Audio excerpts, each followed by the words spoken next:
Ome na Ruto, mmoja aliwawa na Nakuru. Huyo ndio mtu mnataka Nabii Nabwera aenda kae naye kwa meza. Mtanisamee hiyo, baba you will allow me. Kama nyinyi mnaenda, mimi nibaki kwangu Lugari. Mungu awabariki sana.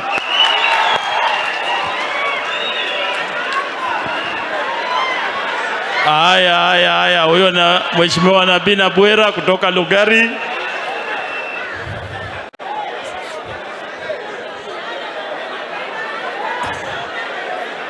Nataka nichukue fursa hii kuita Maungu, Mheshimiwa Maungu kutoka Luanda. Mheshimiwa Maungu kutoka Luanda, karibu sana. Asante sana. Basi nikiheshimu protocol yote, ndaka msiasi ya mwezi Mlembe. Mimi kwa jina naitwa Dickson Maungu, mjumbe wa kule Luanda.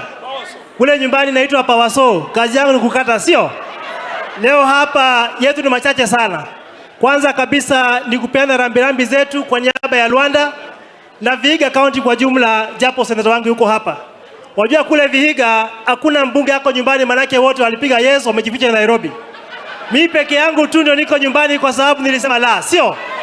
Na nimeangalia kwa hii rada hapa hivi, hakuna mbunge hata mmoja alipiga yes amekaa hapa. Wote wamejificha wapi? Kwa baba wakikuja hapa wanafurushwa, sio?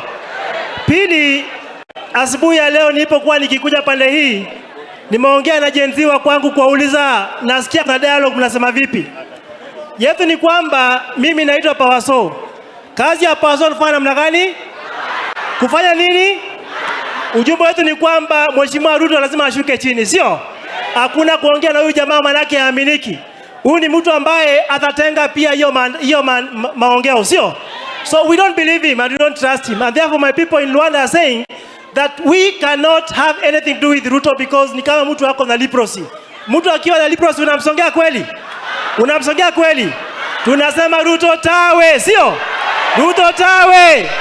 Ruto tawe! Ruto tawe! Asante sana. Haya, nataka kuita Mheshimiwa Mawadhe kutoka Nairobi.